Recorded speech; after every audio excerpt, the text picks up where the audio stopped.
we're going to give you an overview of the new consolidated waitlist that is coming to Somerville. Go over some of the requirements that will help you fill out an application, and the steps for actually getting on the consolidated waitlist, as well as the process of what happens after the waitlist is established. So as I stated, I'm Lynn Sweet. I'm joined by Ben Weiner and Alana Gaffney from the city.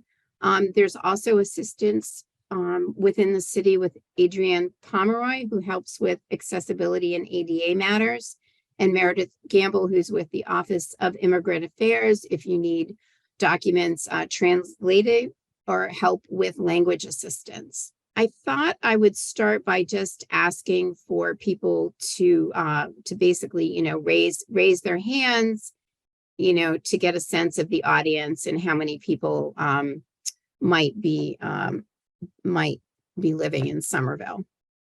So I'm going to actually kind of go back to the full screen. So you can just either raise your hand like this if you currently live in Somerville, or you can use the reaction button at the bottom, like some people have done, to show that you are currently living in Somerville. And we've got a lot of waving going on here. So it looks like about someone's hooting. That's a wonderful thing. Okay, so we've got actually a small amount of people that are currently living in Somerville. And so for those people that are living in Somerville, kind of curious as to how long you might have been living in Somerville. So I guess a raise of hands for people that have lived in Somerville for 5 or more years.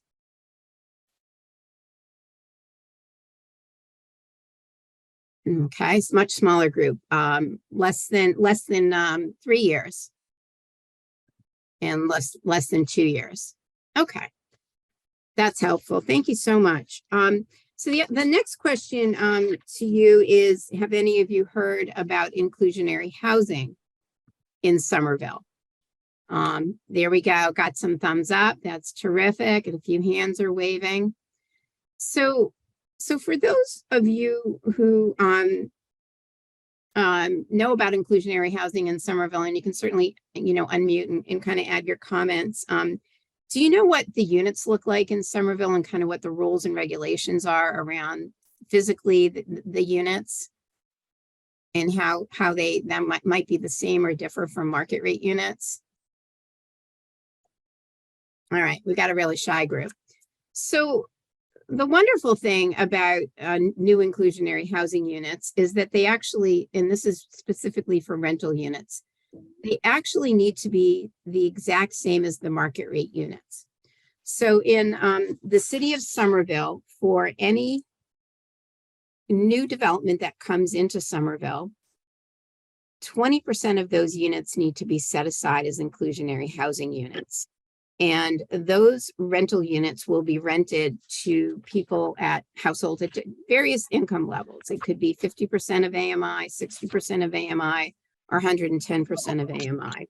So for those units, they need to look the same on the inside. They need to look the same on the outside. They will allow you access to all of the community amenities in the building. If there is a fitness center, if there's a business office, and so on and so forth. I am sorry. I'm going to ask whoever's joined if you could just mute as well. I'm trying to find out who is not muted here. So basically, you're essentially going to be renting a unit for a lower rent if you qualify, but you're going to get the exact same unit. The other thing with inclusionary units is that they need to be located equally throughout the building. So all the units can't be put on the first floor, the back of the building. They need to be on floors 1, 2, 3, and 4, and evenly distributed. So that's a little bit about the inclusionary housing program and why we're here today. For those of you that have had experience with the inclusionary housing program, I'm wondering if you've had any issues with the inclusionary housing program in the past. If there's anyone that wants to raise their hand or speak as to any prior issues that you've had, because we're certainly trying to learn from this forum today about issues that we may need to look at. Like missing a deadline, not qualifying, having trouble filling out the paperwork, any of those kinds of issues? Okay. Well, regardless, this is your chance to get into this new wait list. This is the first year that it's going to be open. And there is going to also be substantial changes from the past of the preference and priority statuses. So we're going to go into those as well. So I'm going to move back to the presentation. We still actually have people coming in. Can everybody see the screen? Yes, we can see. Okay, you can see. Okay, great. Yeah. So basically, the reason that we're here today is that the city is in the process of putting together a new application for households to apply for a centralized community wait list for inclusionary housing units. So today we're just going to talk about the process. The application is not actually available today. Basically, in the past, every time an inclusionary zoning unit came online, there was a separate wait list and a separate lottery, and therefore a separate wait list for that development. So going forward, for the new units that are going to be created in Somerville, you're going to have the ability to apply for the wait list, the wait list once. So you only have to fill out one set of paperwork for units that are created under inclusionary zoning going forward. And we believe that there's going to be 300 plus new units coming online in the next 5 years. And so we're hoping to make it easier on you by filling out one application, and then that will apply to all of those new units. So there are going to be instances when the wait list is not going to apply. And that is for units that have already had developments that have already had lotteries and already have wait lists. So this is for going forward, not going backwards. It's also not every single affordable housing unit in Somerville is created under this inclusionary zoning tool. Some of the units might be created under another zoning ordinance. They may be units that are owned or managed by the Somerville Housing Authority or by the Somerville Community Corporation.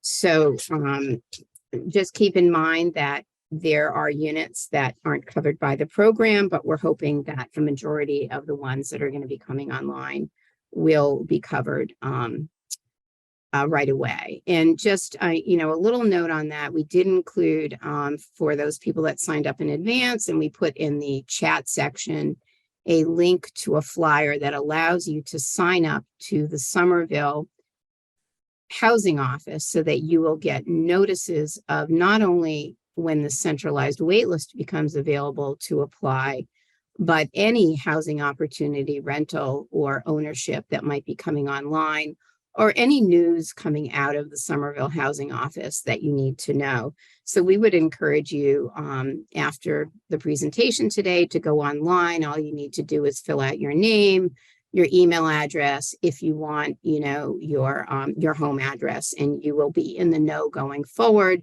for all new opportunities coming down the line in Somerville. So getting a little bit into the program itself. And I think we talked a little bit about the fact that if you're on, if you're on a current waiting list for another unit for prior lotteries, your application is not going to be put into this. So you do need to apply separately to this wait list. So again, for all existing wait lists that you might be on, those are specific developments that are already in process. This is for new units going forward.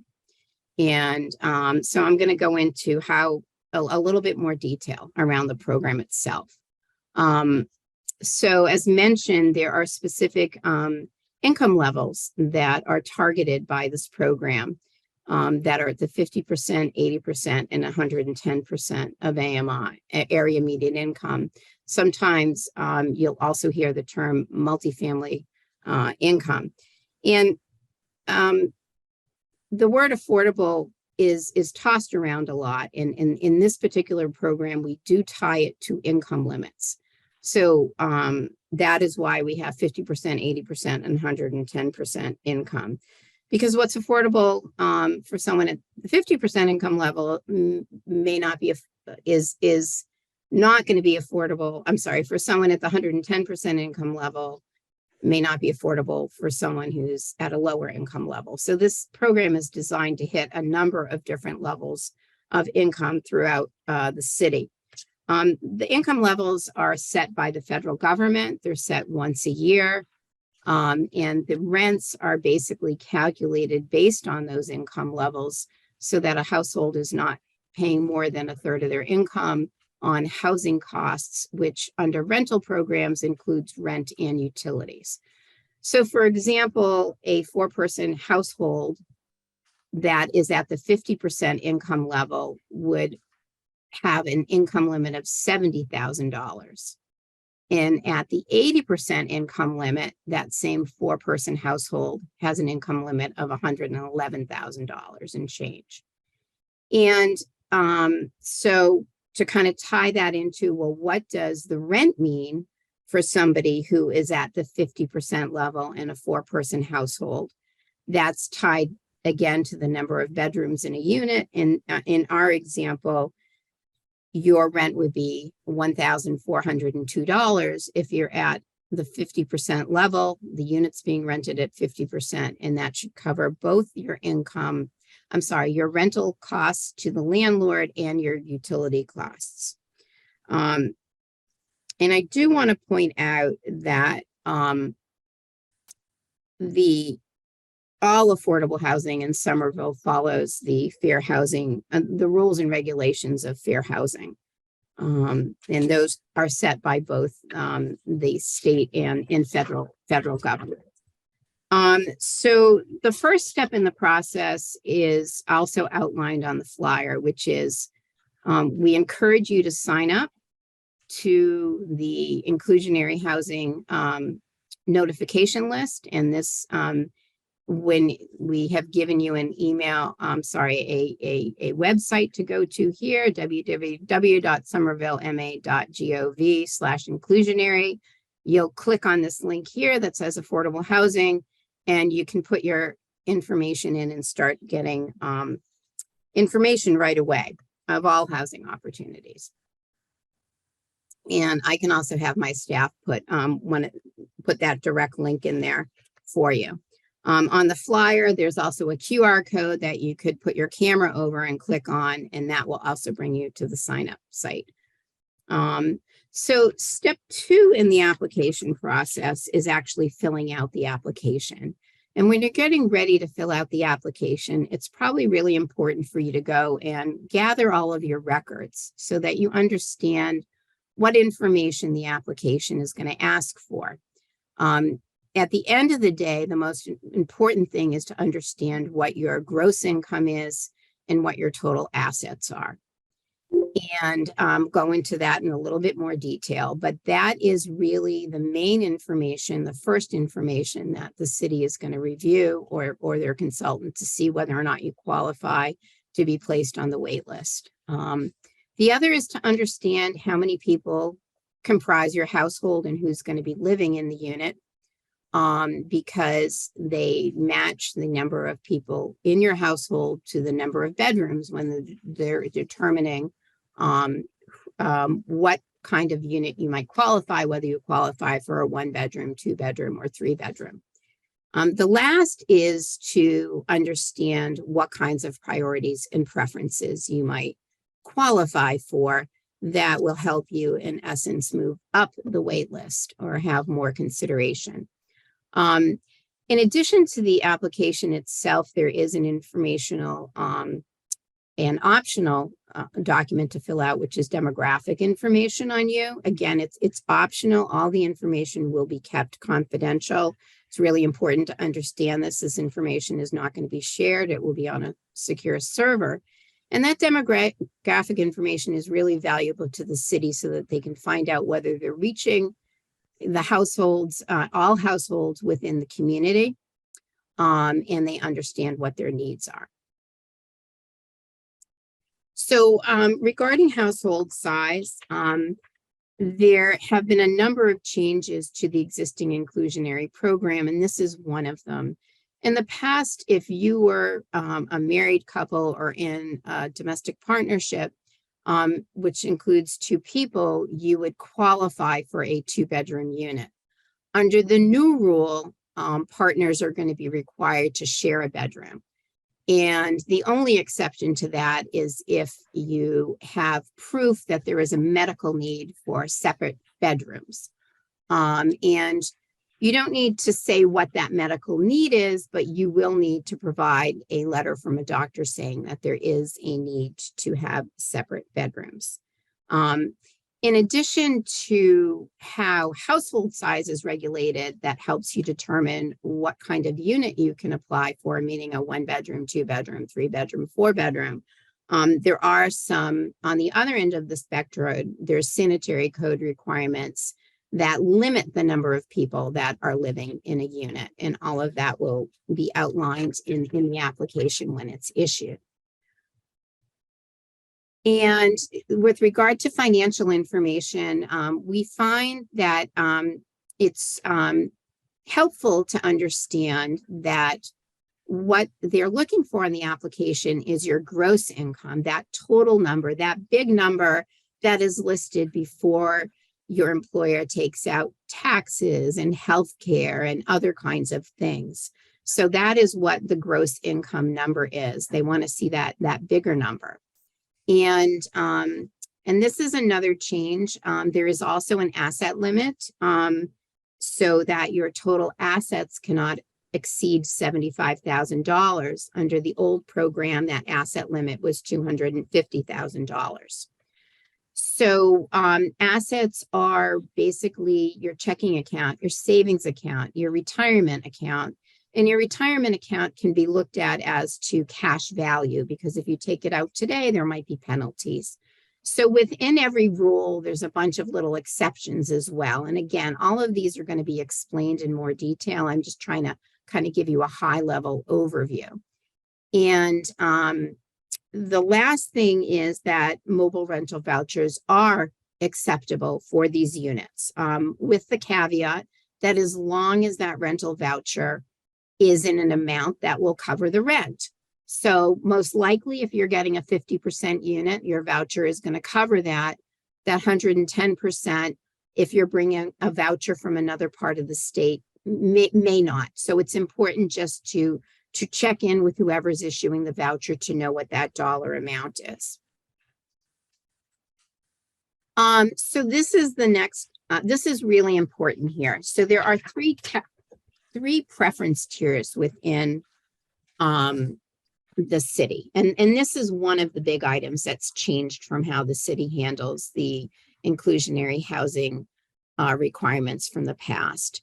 The tier 1 preference, the first one is really pretty straightforward, that you currently live in Somerville, or you're living in temporary housing in Somerville, whether it be a shelter or transitional shelter. And you can prove that you're living in Somerville if you have a phone bill or a utility bill. There's lots of ways to show that you're residing in Somerville. The other is if you have at least one child attending Somerville public schools. Those are the 2 tier 1 preferences. The second preference, and again, this is one that's changed from the past, is that if you're currently employed in Somerville and that you're working at least 20 or more hours in Somerville. In the past, this requirement was that you had to work 32 hours. So they have made this requirement less restrictive to try and include part-time employees in the community. The next category is if you were displaced from Somerville in the past 2 years. I'm going to give an extreme example. Let's say your house caught on fire and you had, your apartment was on fire, you had to move, you're living elsewhere, but you want to come back. I'm giving you extreme examples just so that it kind of stands out and it's something that you can remember. And the last preference is that you don't meet a tier 1 or a 2 tier or a tier 2 preference. So that's just everyone else that doesn't meet those categories. So within the preferences are priorities, and priorities can be many, many different things here. And we've listed some of them. So you don't need to have all 5 priorities. You just need to have one. They're treated totally equally. So if you are at risk of imminent displacement, that may mean that you're in the middle of an eviction process. You will have a priority status. If you have, for example, a mobile voucher, in this particular instance, you have to have a mobile voucher, but not an apartment to go with it. Or you may be housed in a unit that if you have a disability, it's not meeting your needs. So you can't have a mobile voucher, be living in a unit and saying, oh, that's a nicer apartment across town, I'm going to go move. So there are, again, with every rule that we're giving you, there are other rules. But the priority statuses can be in either tier 1, 2, or 3. So, and we can certainly talk a little bit more about that in the end if you have any questions on it. But those are the most important things to think about when you're filling out your application: your household size, your income, your assets, your priorities, your preferences. And today you're not being asked to fill out the application today, but it will be coming out hopefully in the next 3 to 6 months to fill out. So basically, the applications themselves are going to be available online, in person, by fax, by email. So there's going to be many places for you to pick up an application. And just like the number of ways to access an application, there's also going to be a number of ways that you can submit it in line by US mail, so on and so forth. And the applications will be translated into a number of different languages as well. You can fill out a paper copy, you can fill out an electronic copy.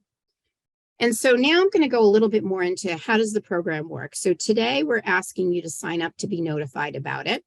We're saying that there's going to be an application that's going to be coming out in the next 3 to 6 months that we want you to submit.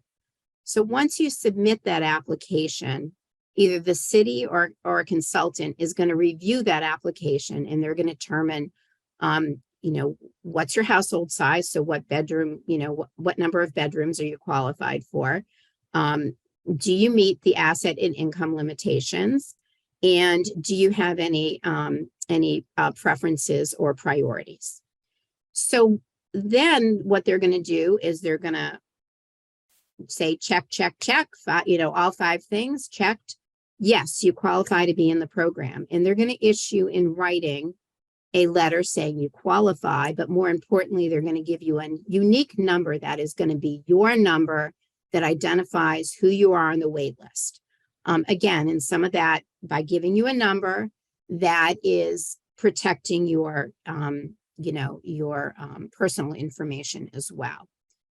So once the wait list is closed, and we believe that there'll be a 2 to 3 month period probably to collect applications, as much time as needed. They really want to have a robust response to this wait list, because for now they're doing it once, and they anticipate that the wait list is going to be closed for a year or 2 before they open it up again. And we want to make sure that you have enough time to get all your information in. So all of the applications are going to go into a lottery by that unique lottery number that you're given. And they are going to have a lottery drawing where they're going to draw every single person that has qualified and given a number, and they're going to put those in order.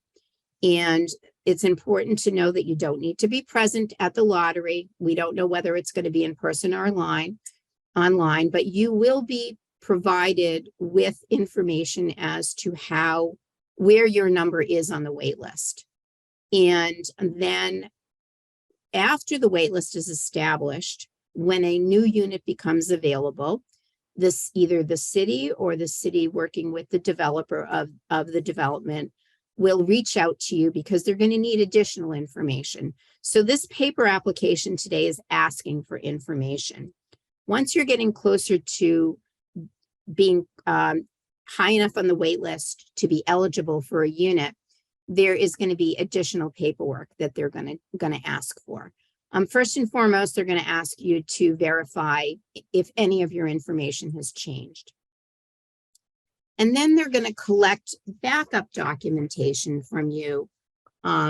Typically, information needs to be current within about 60 days. They might ask you for 5 pay stubs. They might ask you for 3 months of your bank statements. There's a number of different items that they are going to ask for to show that what you've written in your application is indeed the case. And that's really just their due diligence. It's their crossing their T's, dotting their I's, just making sure that the program is fair and equitable to everybody. And then once they have gotten all of the paperwork in from you, the process isn't 100% over, because most owners and management companies will be happy to hear that your income qualified for the unit. That's the purpose of all of that paperwork. They're going to, be happy to know what size unit you qualify for, what your preferences and priorities are. But they're also going to want to do things like a credit check, and they may do one or all of these things. They may want to check on your landlord history, typical things when you're renting a unit that you would expect for a landlord to ask, that are separate and apart from the income qualification. And so the other thing that's really important to do once a unit becomes available is you want to go see it. You want to make sure that it does meet your household's needs. And then you would enter into the lease. So there's a little bit of process that you have to go through once you're, it's not just qualifying to be on the wait list. There is a normal leasing process that follows once you're getting close to a unit. And this is just kind of a word of caution for down the road, is you just want to make sure that you're through that process and you have a signed lease before you give notice to give up your current apartment. And I'm getting to the end here. I'm sure I'll be happy to know that, because I'm sure you have lots of questions. So this is basically, well, what happens if you may have been denied to be on the wait list? There is a process in place, and that process is run by the city.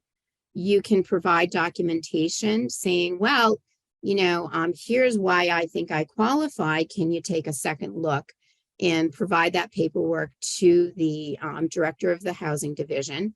And they will get back to you, and they will try and get back to you very quickly. The kind of the last word of caution is if you have to update information, that the onus of that is on you. If something changes, if you've had a baby, you want to go in and update your information to show that you have a new household member. Again, that's, I'm trying to give you examples that are relatable.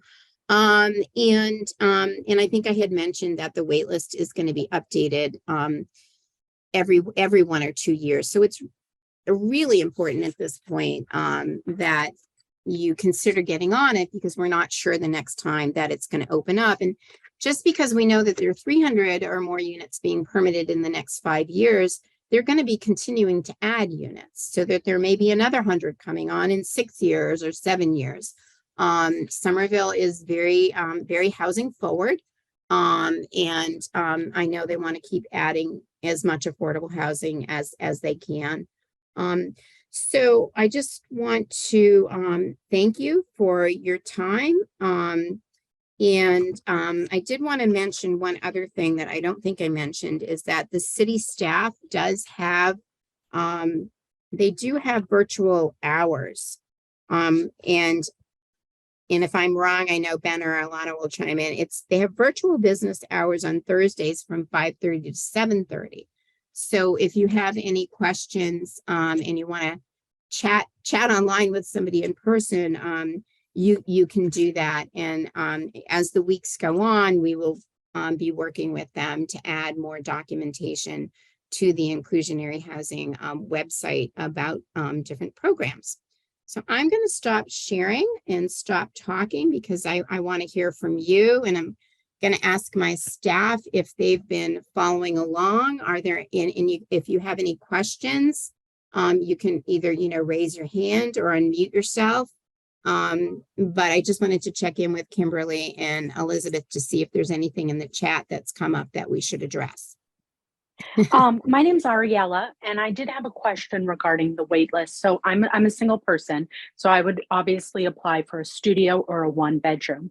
How does it work in terms of if I were in a studio, for instance, but I was interested in upgrading to a 1-bedroom if it became available in the future? How does it work in terms of maybe turning down an opportunity in terms of the wait list? Like, how many times can you decline like a studio if it comes up when you're on this generic wait Sure. list? Yep. And, is it different pools? I'm in Sure. one pool on the wait list for a studio versus a 1-bedroom. Good question. 3. So you can deny a unit 3 times before you get taken off of the wait list. And is the wait list denial separate when I'm qualifying for a studio or a 1-bedroom, or is that 3 total? It's three total apartments. If you've rejected 3 apartments or passed on 3 apartments, then you would be taken off the wait list. Okay. And can you change your preference down the line in terms of if I rejected a studio, for instance, and was like, you know what, I just want to be on this wait list for 1-bedrooms, because I don't want to waste, my declining for a studio versus a 1-bedroom. Can I make changes in that regard later down the road so that I'm not wasting opportunities for, not my preference type of apartment? I'm going to answer this and also ask someone from the city to chime in. I believe if you are a 1-person household, you would be put on wait lists for it's the city that's going to put you on a wait list for either a studio or a 1-bedroom unit.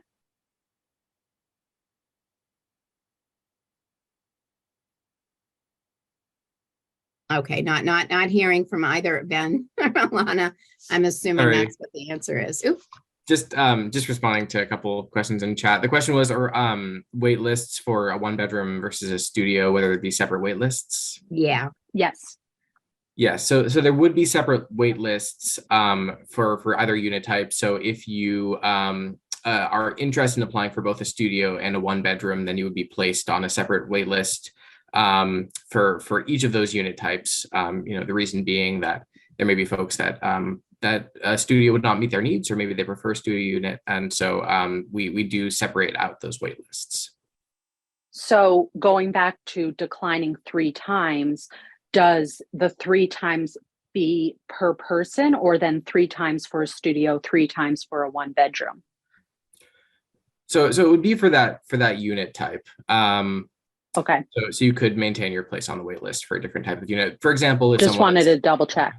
Right. Yeah. If someone is looking for a sort of spacious unit, they're willing to consider a 1-bedroom, but perhaps all of the 1-bedrooms they're offered are on the smaller side, then they could maintain their place on the wait list for a 2-bedroom, for example.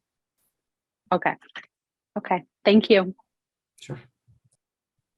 And Ben, thank you I've got the chat up now. Thank you for taking care of that. For people that are asking, we are having a session on Saturday morning that is going to have live translators in both Portuguese and Spanish.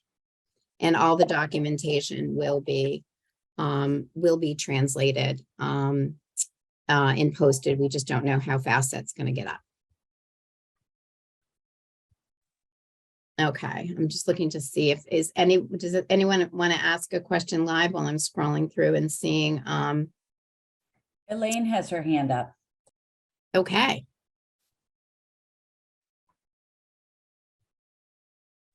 But you're muted, Elaine. Yeah, and I've asked. Oh, there you go. Hi, Elaine.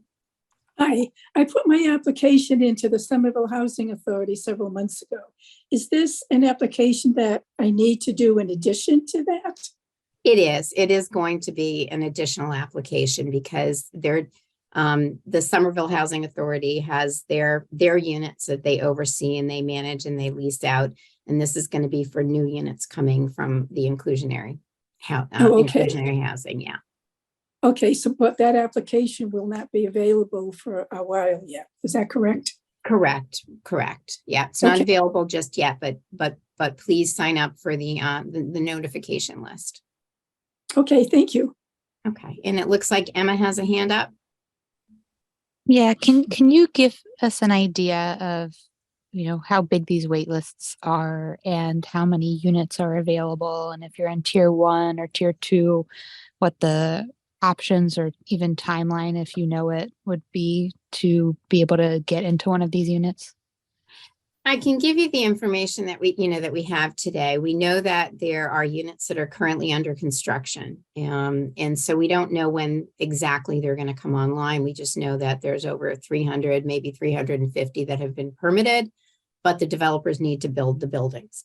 So we have no control over that. And likewise, this is the city's first attempt to establish a wait list. We don't know whether we're going to get 100 applications or 500 applications. So it's hard to know. But since it's just, I don't want to make it sound like it's not a lot of work, but because this is just the paper application and filling in numbers and words and choices, we encourage everyone to consider applying because we just don't want you to miss out, by thinking that you might not be able to have a preference or a priority, you might lose out on it. People move, their circumstances change. Most wait lists, half the people that are on them have gone somewhere else in a year. So I don't know, how big it's going to be, but I think it's important to at least try and get on it just so that, because you never know. Fabrizia? Hello. Hi. Hello. I have a question. I'm a single mom doing the domestic violence, and then my daughter is citizens. We are in the shelter in Peabody for now. So for now, we only have her income. It's like child support, cash benefit, and then I don't have a regular income because I don't have I'm in Brazil. I don't have work permit for now. Mhm. We are in process because the violence. So am I able to apply because we are in Peabody and this situation, or no? You can absolutely apply. Did you live in Somerville before you had to relocate to Peabody? I was in an apartment, a shelter apartment in Cambridge from Okay. Casa Milena, but Yeah. not in Somerville. Yeah. So anybody can apply. You don't have to be living in Somerville.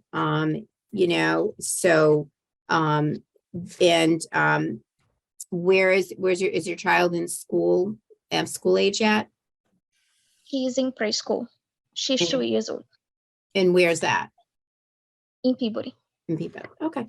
So you do fall into, the third category, but you have preferences. So that might move you up the list. And if it sounds like you're applying for some financing, maybe trying to get a voucher, which oftentimes you can get when you're in a transitional shelter for domestic violence. So I would apply with the information that you know today.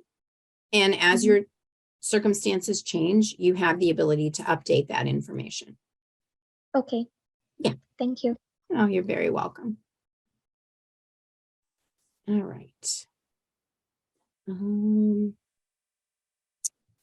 going to go through I'm going to take a quick look at where I think the documents, the chat documents are starting. Will the IZ program still use the Section 8 regulations for defining income? I believe the answer to that. I think And- they're going to follow the HUD regulations for income, but Ben? Yeah, no, it's exactly right. Lynn, I wanted to let you know, so I've been copying questions into a separate page that I haven't gone ahead and answered yet, that Alana and I haven't answered. All right. So I know that Ellen had a question. Let's hear Oh. that, and then let's go back and I'll let you know Oh. which I haven't answered yet, which question. Oh, sorry, I couldn't see the raised hand. It's almost the same as your walls. Hi, Ellen.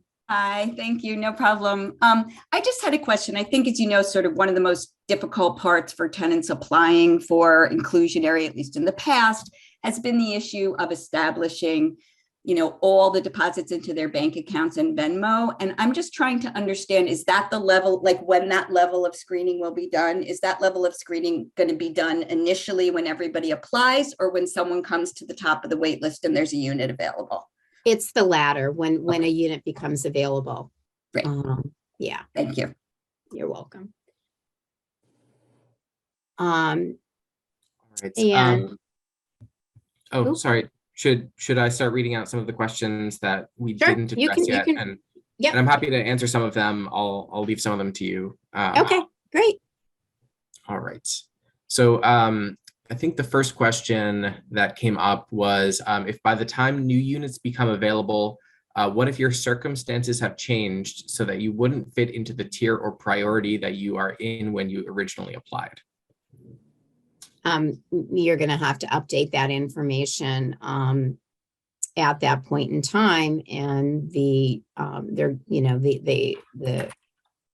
party that's leasing the unit is going to have to make a decision as to where your place in line might be. Because one of the first steps, once you're getting to the top of the list, is to verify your information. Yeah, and so we're going to have a process as well for interim updates. So if your circumstances change, if your income has changed, that would put you into a different tier. If your household composition has changed, as well as if you have a priority status where you didn't previously, or you no longer have a priority status, those are all things that we'd like you to be updating, or you to be helping your clients updating, to ensure that you're in the right place on the wait list. When we're reaching out, when you're nearing the top of the wait list, that's sort of the last chance for you to let us know if things have changed. But ideally, we know the household's current situation, and there's an ability to move people around depending on as things change. So we'll have sort of a form online to make those sorts of changes. There'll be a paper version of it as well. And again, we don't want people to be locked in, because we know that things change. So the next question we had was, will voucher holders be subject to the same credit screening process? So actually, I wanted to go back and make a quick clarification, because there are some changes to the credit screening, which actually I think we didn't perfectly capture, which, Lynn, this is on us. We missed this here.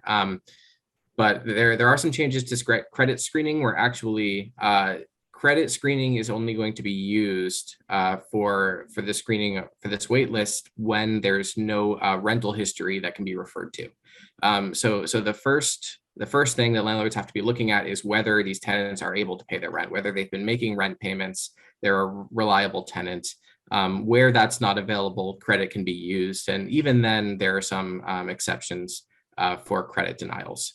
So just wanted to clarify that. That being said, I don't believe that there's a different process for voucher holders.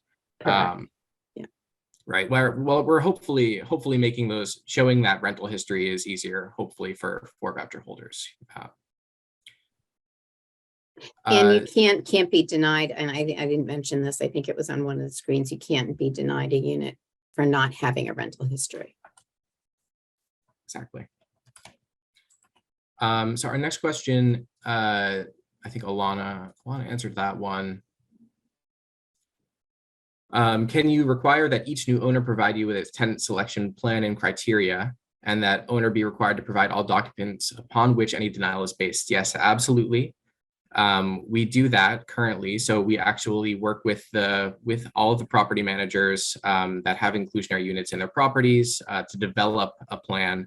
And then when someone is denied, if they are unfairly denied, or if they feel they were incorrectly denied, we'll get involved to ensure that the property manager is following the plan that was agreed upon. And it looks like there was a question before that. I don't know if you answered it. Can you explain why the wait list is closing rather than accepting applications on a rolling basis? I think Alana mentioned that in chat, that we're gonna have to hold the initial lottery to create the wait list, and then so it has to end at some point. This is a lottery process where initial wait list has to be created, and then looking forward, our staff is going to be doing the application review. So it's actually, we don't have really capacity to do a rolling basis. What we will do is we'll accept applications to be submitted, but they're not going to be immediately added to the wait list upon being submitted after that application deadline has closed for the initial lottery. Okay. What so other questions are? May I have a cat? Every unit is going to be different. If you have I believe a certified service animal that is registered and so on and so forth, they cannot deny you from having that animal, but otherwise it is up to a landlord as to what their pet policies are.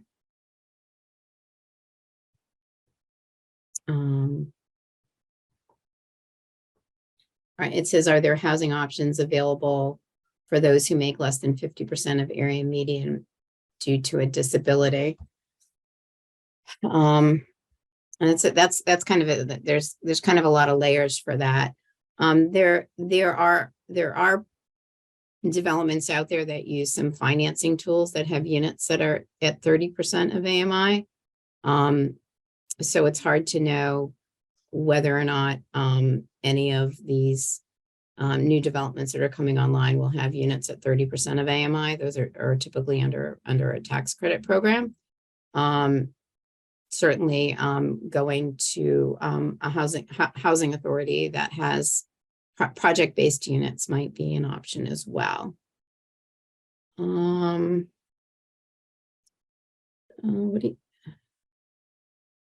We talked about when we thought it might be available, about the changes to the couples only having one bedroom. Is that going to be for condo ownership opportunities? Ben,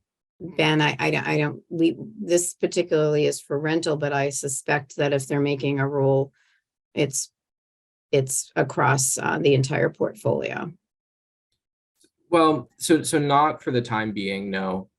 This change is only applying to rental programs, but Only it's rental, certainly okay. something that we could explore in the future. It could impact the homeownership program down the line. Okay, thank you. Sorry about that. Will there be rent to own opportunities? Not that I'm aware of at this point in time. We won't close the door on the possibility, but there's nothing currently set up. It would probably have to be built into the code, into the zoning, to be able to create opportunities of that type. Yeah. And then it says, and I think we've talked a little bit about this, if you're already on another wait list, unless you have signed up with the city to be notified, that's the only way the city is going to know to notify you. If you're on another wait list, they're not going to know that. So again, we encourage you to apply to get notifications from the city. And what happens if I currently have a voucher, but it's not mobile, meaning you're living in a development and the subsidy comes with the unit? That was Jennifer. I then you would need to be able to pay the rent on your own. Because you can't take the voucher with you. And if that doesn't answer your question, shoot another one along or speak up. Let's see, credit can be unfair barrier. And I think Ben talked about that a little bit. How do you get another voucher type? Oh, how do you get a mobile voucher?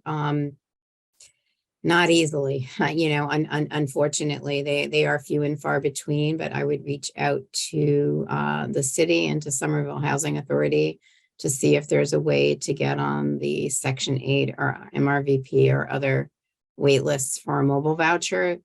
Typically, mobile vouchers also have within them priorities. So, similar to some of the priorities that the city has, where people may need imminent housing, will go to the top of the list. Hi, Lydia. What's your question? Hi, I asked it earlier, but I think it might be easier to talk about it. But in instances, for example, if there was a fire in an apartment unit and there was multiple households living in that unit, for purposes of priority, can those multiple households use that same priority, say for instance, displacement, or is it a one and done? Does that question make sense?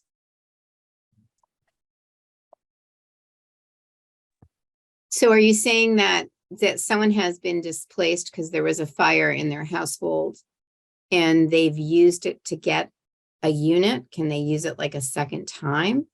No. Okay, ask it one more time. Yeah, that's okay. I know these things are complicated. Yeah, I wish it weren't. But for instance, let's say there's two families, right? Two separate households living in an apartment. That apartment was damaged by fire. Can those two households separately apply or use the displacement preference, even though it was technically the same unit? Does that make sense? Yeah, I think if you're two separate households, you should be, you're applying to the wait list as a household. Okay, thank you. Thank you. Sorry to hear that. Well, I don't see any other questions. Ben, do you think we missed any? And I appreciate you keeping track of it. We had a little hectic time here this morning. So everyone's been really terrific. If there aren't any other questions, I know one of my staff has been taking down emails to get you the presentation. And if you need help signing up to get notifications on the city website, you can certainly contact me, or you can contact Ben or Alana, and I'm gonna I guess I'll stop the recording. And again, thank you everyone for your time and all those who participated, and we appreciate it, and good luck to everybody. Lynn, we may have a couple more questions. Oh, you have more questions? Okay, wait. There are a couple in chat. Did we discuss the question about a couple meeting a requirement of displacement if only one of the two people were displaced from Somerville? I think we didn't discuss it, but I'm going to leave it up to you to answer that question. Okay, sure. So as long as one member of a household meets that requirement for a preference or a priority, that would be sufficient. It would not need to be everyone in a household.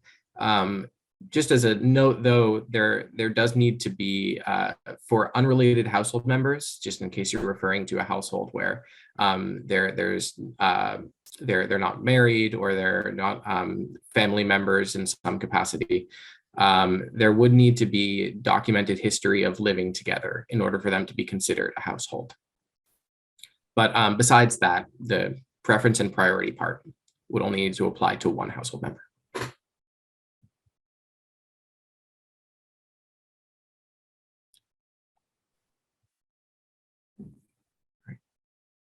I think there was one more question that wasn't answered yet, and that is, when do you think the application will be available and the lottery then help for placements on the centralized list? If you could just reiterate that. Again, hoping that it will be available in the next 3 to 4 months. Hoping it will be available for 2 to 3 months. And it depends on the volume and how fast they can process the applications to when they're going to hold the lottery, but it is a priority for the city, and they will put as much personnel on it as they need to try and expedite the process. But I believe it's probably going to be a good 6 months before the wait list will be established. And then one more question we just got, where would one be placed without rental or credit history?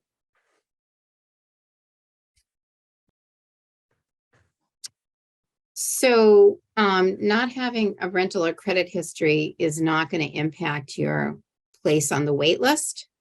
That's something that there's no documentation that's going to be requested at the time of applying for the wait list. That would be something that the landlord would look into.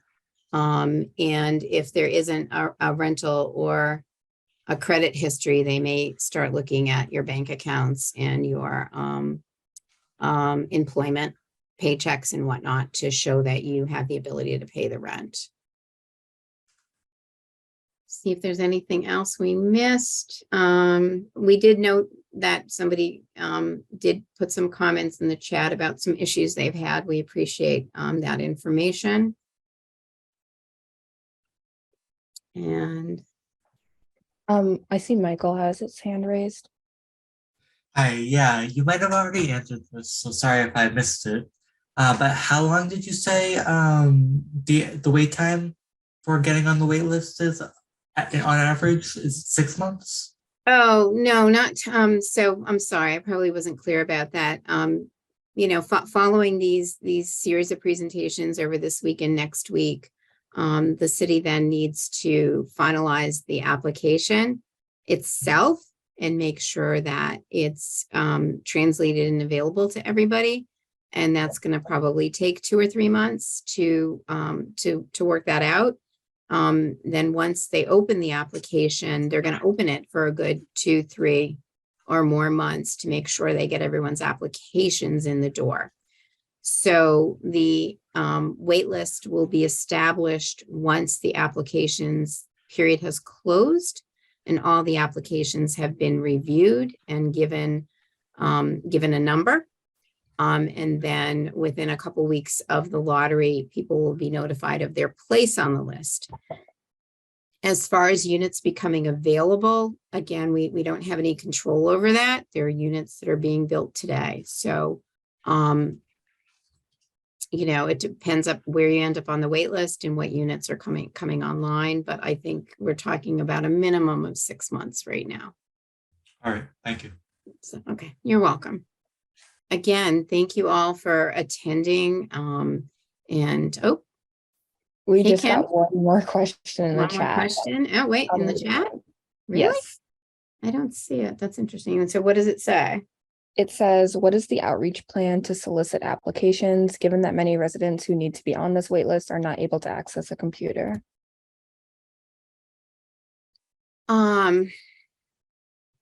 Well, I believe that there are going to be paper applications that are going to be available at City Hall, at senior centers, at schools in the community, and that there will be assistance available, language assistance available by the city's Office of Immigration Affairs to help people fill them out. So they'll be available in multiple languages. The notices will go out over many media sources, much as the same that was done for these initial presentations. So they can be paper applications, they can be faxed, they can be mailed, they can be dropped off. You don't have to have a computer to submit an application. Anything else? That must have gone just directly to you because I don't see it. It's funny. All right. Well, again, thank you, everyone. You've been really generous with the time you've given us, and we look forward to working with you in the future. Be well. And Lynn, just before we end, I know we mentioned we were going to put our emails in chat, so let's just go ahead and do that. At least Alana and I, so that folks can reach out for any follow-up questions. Sure. Let me see if I can do that too. We're going to have a copy of the entire chat as well as the presentation. Terrific. Thank you, everybody. I'm going to stop the recording.